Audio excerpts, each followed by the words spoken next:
Hi guys, welcome to another video. So last video हमने value chain का concept देखे थे। आज की वीडियो में हमारा चैप्टर कंप्लीट हो ही जाएगा। इसके अलावा अगर आपको और भी सब्जेक्ट की वीडियोस देखनी है जिसमें FR, SFM, DTI, DT, लो, ऑडिट की बेसिकली सारी वीडियोस हमारे चैनल पे आप जाके देख सकते हैं, फ़ायदा उठा सकते हैं फ्री कोर्सेज का। तो चलिए शुरू करते हैं।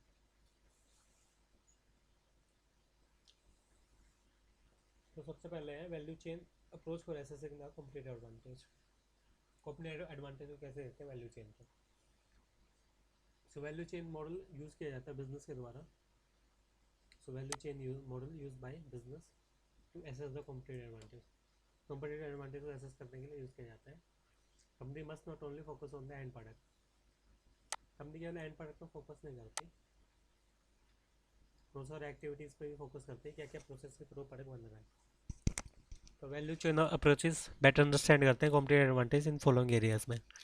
एक तो आप इंटरनल कंट्रोल को एनालाइज करो, एक आपकी इंटरनल डिफरेंशिएशन को एनालाइज करो, और वर्टिकल लिंकेज को देखो। इंटरनल कॉस्ट एनालिसिस कैसे होते हैं। Organization can use the value chain to understand the cost of the process and activities and identify the source of profitability. Basically value chain analysis के through understand करती है process की cost को और activities को, और आइडेंटिफाई करती है प्रॉफिटेबिलिटी का सोर्स क्या है। कुछ स्टेप्स जो जनरली यूज़ किए जाते हैं कैरी आउट करने के लिए internal cost analysis. Identify the firms value creating process. Basically firm identify करती है अपनी वैल्यू क्रिएटिंग प्रोसेस को। जब बिजनेस ऑर्गेनाइज करता है अपने आप को कॉस्ट और रेवेन्यू और प्रॉफिट सेंटर्स के बेसिस पे, कितनी कॉस्ट हो रही है, कितना प्रॉफिट आ रहा है। और बिजनेस ऑर्गेनाइज होता है फंक्शन स्ट्रक्चर के हिसाब से और different layer of the hierarchy के हिसाब से। जो जो क्लासिफिकेशन और है ऑर्गेनाइजेशन का, वो बेसिकली फर्म को हेल्प करता है अंडरस्टैंड करने में कंट्रीब्यूशन हर एक्टिविटीज़ का, कि मतलब कितना कंट्रीब्यूशन कौन सी एक्टिविटी कर रही है एक प्रोडक्ट बनाने में। Key is to classify the activity to understand the true condition of the firms competitive advantage. Basically classify करो एक्टिविटीज़ को अंडरस्टैंड करने के लिए एक ट्रू कंडीशन फर्म के कॉम्पिटिटिव एडवांटेज के हिसाब से। Determine the portion of the total cost of product and the service attributable to the each value creating process. Next step is to trace and assign the cost and assess assets to each value. Basically आपको कितनी cost लग रही है हर asset के ऊपर, इस चीज़ को trace किया जाता है और किस हिसाब से प्रोसेस आपकी आइडेंटिफाई की जा रही है। कंपनी बेसिकली यूज़ करती है एस्टिमेट को असाइन करने के लिए कॉस्ट ऑफ वैल्यू, और क्रिएट करती है आपकी एक्टिविटीज़ को। जो cost of the support activities है वो एलोकेटेड की जाती है एक फुल पिक्चर लेने के लिए कॉस्ट की, किस हिसाब से आपकी कॉस्ट कंप्लीट की जाएगी। एक नया ERP सिस्टम रिड्यूस करता है इनबाउंड लॉजिस्टिक को और प्रॉपर इन्वेंटरी मैनेजमेंट को, और इंक्रीज करता है कॉस्ट ऑफ IT फ्रंट को। Identify the cost driver for the each process. Company basically identify करती है फैक्टर्स को जो ड्राइव करते हैं कॉस्ट को, और अगर चेंज होता है कॉस्ट ड्राइवर के थ्रू तो बेसिकली उसके थ्रू ओवरऑल कॉस्ट में भी आपकी चेंज हो जाता है।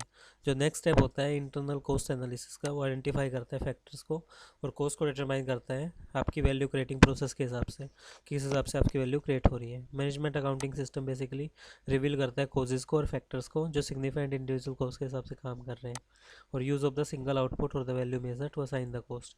और आपकी जो सिंगल आउटपुट है ये वॉल्यूम है उसको मेज़र करता है कि आपकी कॉस्ट को कैसे असाइन किया जा रहा है और कैसे मिसलीड किया जा रहा है टाइम के हिसाब से। जो मल्टीपल कॉस्ट ड्राइवर्स हैं वो यूज़फुल होते हैं इंफॉर्मेशंस को एनालाइज करने में, और कंपनी बेसिकली यूज़ करती है एक्टिविटीज़ को कॉस्टिंग के हिसाब से एक बेटर अंडरस्टैंडिंग लेने के लिए रिसोर्सेज की जो कंज्यूम किए जा रहे हैं और कॉस्ट जो इनकर हो रही है सर्टेन एक्टिविटीज़ के लिए। Identify the link between the process.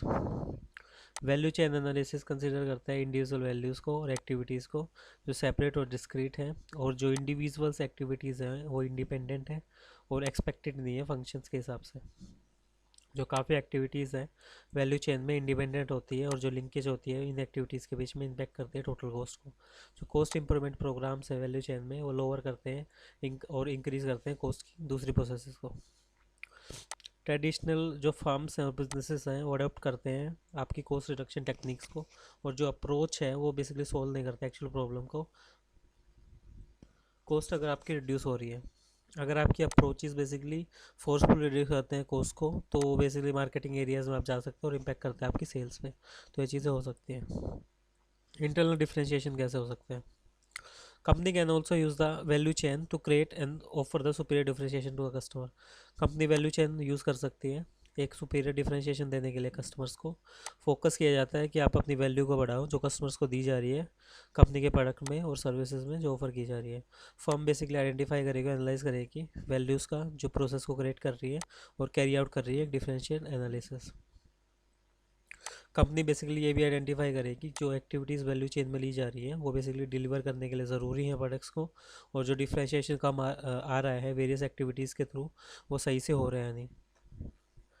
Company basically ये भी देखती है कि जो स्ट्रेटजीज़ आपकी बनाई जा रही हैं वो कस्टमर की वैल्यू को एनहेंस करती है या नहीं, या जो स्ट्रेटजी है जो कंपनी इंप्लीमेंट कर रही है वो एनहेंस करती है या नहीं कस्टमर की वैल्यू को, या तो सुपीरियर फीचर प्रोवाइड कर रहे हो, effective marketing distribution channel provide कर रहे हो, एक्सेलेंट कस्टमर सर्विसेज हो, या एक सुपीरियर ब्रांड इमेज हो। तो ये चीज़ें देखेगा। Determine the best sustainable differential strategy. Basically activities ये भी एनहेंस करेंगे जो डिफरेंशिएशन हो रहा है आपका वो आइडेंटिफाई किया जाना चाहिए, और कंपनी आइडेंटिफाई करे उन स्ट्रेटजीज़ को जो एक सस्टेनेबल प्रोडक्ट को बनाती है, जो प्रोडक्ट काफ़ी लंबे समय से चलता है और दूसरों से अलग है। वर्टिकल लिंकेज एनालिसिस क्या होता है? कंपनी बेसिकली जनरेट करती है कॉम्पिटिटिव एडवांटेज लिंकेज के थ्रू नहीं, इंटरनल प्रोसेस के थ्रू भी। और बेसिकली लिंकेज होती है फर्म की वैल्यूज़ के बीच में, सप्लाई और यूज़र्स के बीच में।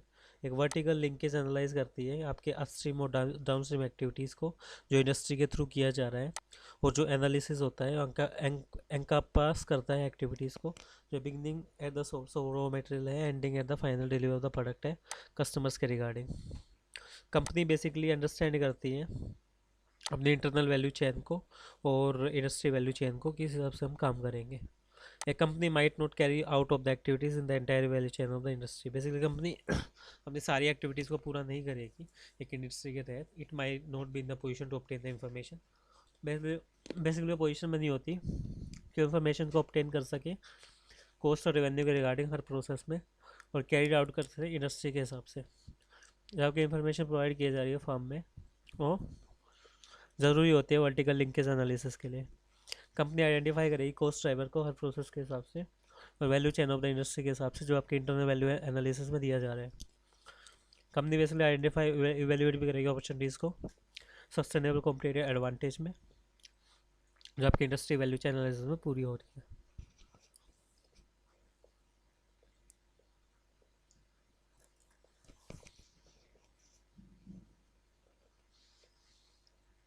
अब नेक्स्ट देखते हैं हमारा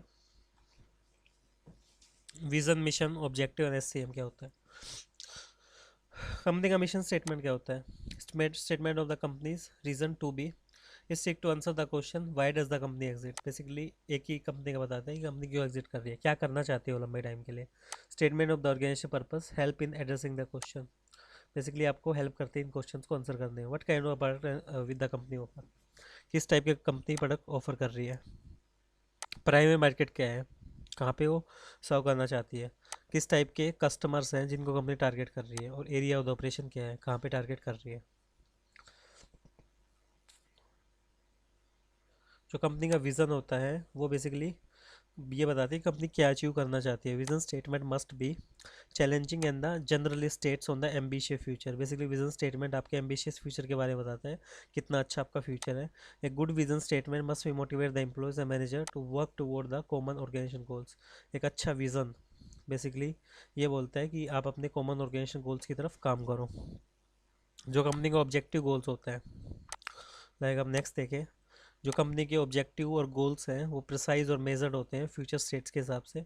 अगर कंपनी बेसिकली जिनको अचीव करना चाहती है, पर्पस क्या होता है ऑब्जेक्टिव और गोल स्टेटमेंट का, ये स्पेसिफाई करता है कि क्या नीड्स हैं जो बेसिकली पूरी होनी चाहिए और किस हिसाब से होने चाहिए कंपनी के विज़न और मिशन में। गोल बेसिकली ये भी स्पेसिफाई करता है कि मेजर और बेसिकली आपकी रियलिस्टिक चैलेंजेस हैं उनको पूरा किया जाना चाहिए जल्दी से जल्दी। जो फंडामेंटल पर्पस होता है स्ट्रेटजिक प्लानिंग का या मैनेजमेंट का, ये अलाइन करता है विजन और मिशन स्टेटमेंट को। अगर कंपनी की स्ट्रेटजी है वो डायरेक्टेड की जा रही है आपकी कॉम्पिटिटिव एडवांटेज को अचीव करने के लिए, तो कॉम्पिटिटिव एडवांटेज आपकी अचीव किया जाएगी प्रोडक्ट डिफरेंशिएशन के थ्रू, लीडरशिप के थ्रू, और जो स्ट्रेटजिक कॉस्ट मैनेजमेंट है वो बेसिकली क्लोजली लिंक होगी विजन, मिशन और ऑब्जेक्टिव ऑफ द कंपनी से। जो मैनेजमेंट अकाउंटिंग है ये बेसिकली सिंपल मॉडल्स हैं किसके, माइक्रो इकोनॉमिक्स के। रिज्यूम करते हैं कि कॉस्ट आपकी प्राइमरी फंक्शंस की वो एक कॉस्ट ड्राइवर के हिसाब से होनी चाहिए, बेसिकली आउटपुट और वॉल्यूम। और जो SCM है वो बेसिकली आपके richer model of the economic of industrial organisation के हिसाब से काम करता है। SCM फ्रेमवर्क में इफेक्टिव कॉस्ट मैनेजमेंट देखते हैं हम, जो ब्रॉड फैक्टर्स को पूरा करता है, और जो पोर्टर बेसिकली इसको वैल्यू चेन बोलते हैं। स्ट्रेटजिक टूल है एनालाइज करने के लिए इंटरनल फर्म की एक्टिविटीज़ को, और एक गोल है जो रिकग्नाइज करता है कि कौन सी एक्टिविटी आपकी ज़्यादा वैल्यूएबल है और कौन सी एक्टिविटी सही से होनी चाहिए। जो आपका प्रोडक्ट डिफ्रेंशिएशन है डायरेक्टली प्रोपोर्शन होगा मार्केट मूवमेंट्स के हिसाब से और चेंज करेगा बिजनेस के रिक्वायरमेंट को। जो स्ट्रेटजिक कॉस्ट मैनेजमेंट है बेसिकली एक फाइन साइंस है जो केयरफुल एनालिसिस करती है कैसे आपके स्ट्रेटजिक कंसेप्ट का काम कर रहे हैं और कैसे प्रोवाइड और कैसे पॉजिटिव और एडवर्स रिएक्शन प्रोवाइड कर रहे हैं किसी एलिमेंट के रिगार्डिंग, बेसिकली उसी चीज़ के रिगार्डिंग हम काम करते हैं। वैल्यू शॉप मॉडल और the service chain analysis, basically ये पोर्टल की वैल्यू चेन पे पूरा एक्टिविटीज़ काम करती है कि कैसे इस चीज़ को बनाया जाए। लाइक ये कंसेप्ट आपका ये इतना इंपॉर्टेंट है नहीं, इसको आप बेसिकली इसमें यही देख सकते हो कि प्रॉब्लम फाइंडिंग एक्विजिशन होता है, ये पोर्टल जो फोर्सेस मॉडल है उसमें पूरा काम करता है। मैनेजमेंट अकाउंटेंट का क्या रोल है? Management accountant traditional consider to be resident expert of the cost analysis. Basically management accountant cost analysis के लिए काम करता है, कॉस्ट एस्टिमेशन बनाता है, कॉस्ट बिहेवियर बनाता है, स्टैंडर्ड कॉस्टिंग बनाता है, प्रॉफिटेबिलिटी एनालिसिस करता है। और जो मैनेजमेंट है नाउ, मैनेजमेंट अकाउंटेंट है बेसिकली अपनी स्किल्स और एक्टिविटीज़ बेस कॉस्टिंग को यहाँ पे लेके आ रहे हैं, बेंचमार्किंग कर रहे हैं और री इंजीनियरिंग कर रहे हैं, और बेसिकली अपनी इकोनॉमिक एनालिसिस कर रहे हैं। जो वैल्यू चेन एनालिसिस है एक टीम एफर्ट है, जो मैनेजमेंट अकाउंटेंट है वो कोलैबोरेट करते हैं engineering, production, marketing, distribution, servicing professionals के साथ, जो फोकस कर सके स्ट्रेंथ, वीकनेस, अपॉर्चुनिटीज और थ्रेट पर जो आइडेंटिफाई किए जा रहे हैं वैल्यू चेन रिजल्ट में। और बेसिकली आपकी use of the value chain analysis जो मैनेजमेंट अकाउंटेंट है वो एनहेंस करते हैं कि फर्म्स की वैल्यू को कैसे डेमोस्ट्रेट किया जाए और value of the finance staff को कैसे बढ़ाया जाए इन चीज़ों को करके। तो बेसिकली हमारा चैप्टर कंप्लीट हो चुका है, समरी आप यहाँ से पढ़ सकते हैं। और जो क्वेश्चन इसमें कि एक केस स्टडी दे रखी है, आप इसको सोल्व कर सकते हैं। अगर आपसे सोल्व नहीं हो तो आप कमेंट सेक्शन में लिख दीजिए, हम आपको सोल्व करा देंगे। तो मिलते हैं नेक्स्ट वीडियो में। अगर आपको और भी वीडियोस देखनी है और सब्जेक्ट की तो आप चैनल पे जाके दे सकते हैं। हमारे पास CA फाइनल के सारे सब्जेक्ट हमने कवर कर रखे हैं, जाके देखिए और फ़ायदा उठाएं फ्री वीडियोज़ का। मिलते हैं नेक्स्ट वीडियो में। जय हिंद।